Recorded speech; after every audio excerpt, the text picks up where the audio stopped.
The original Jurassic Park is a legendary movie. I hear people talking about all these other Jurassic movies never being able to get that same feel seeing a dinosaur on the big screen. I wish I could agree. See, the original Jurassic Park came in 1993, 20 years before I was born, so when I watch that movie, all I see is a good movie with very stiff dinosaurs that don't move much. But I can still see how someone in the 90s could think that that movie was the craziest thing ever. Dinosaurs on the big screen. In 2015, Jurassic World came out. After the last two movies didn't do so well, it didn't seem like there would ever be a good Jurassic Park movie ever again. However, Colin Trevorrow Surprised everyone with how good Jurassic World was. Visuals were great, and it was something new.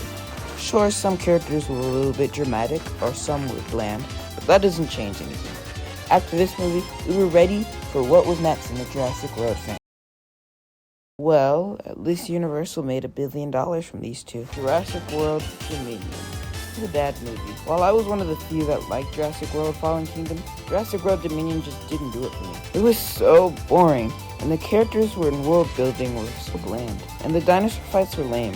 After we left the theater, I was certain that they wouldn't make any more. But this movie made so much money that I quickly realized that there was going to be another one. My mom thought it would be Jurassic Universe. That brings us to present day.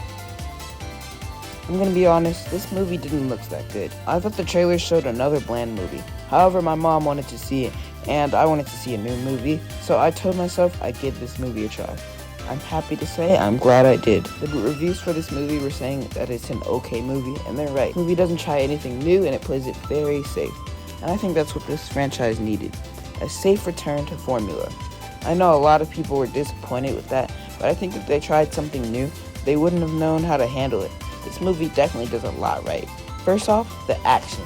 It's definitely very action-packed, and while it can be very dramatic at times, it does keep you on the edge of your seat. Another thing is this movie does well is the visuals. I mean, it's pretty expected that movies now would look good, but we're in an era where it's a 50-50 chance that the movie looks good or bad. I also didn't mind the family as much as others did.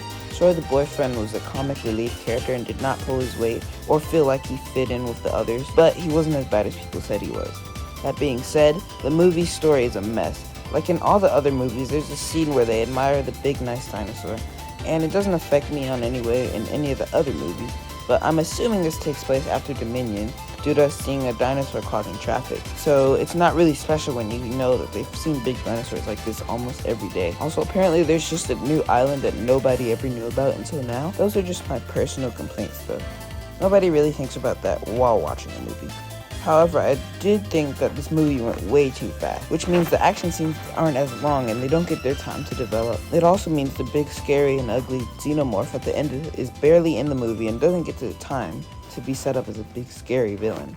Although I think that choice was made on purpose. Garrett Edwards is someone who loves not adding things in their own movie. One big example is Godzilla from 2014. One of my biggest problems with that movie, besides it being just boring, is that Godzilla is barely in that movie. There's a scene where a monster is destroying buildings, and Godzilla walks up to him, roars, and the movie cuts to the humans, and we don't even get to see the fight. Like, what?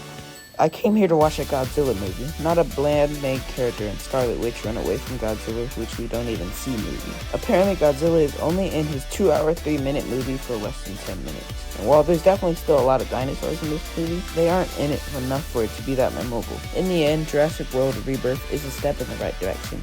It's still a mess, but I think if Universal continues not to follow the last 3 movies' path, where the movies get worse and worse with each one, I think Jurassic World can make a comeback. And they definitely are making a new one, because out of all the biggest movies that released in the last 5 weeks, they're one of the highest grossing movies, $259 million in the box office, a little under Lilo and Stitch with $417 million. Thank you for watching. If you like this video, make sure to check out some of my older ones and hit the subscribe button so you'll see my next video, if I make one.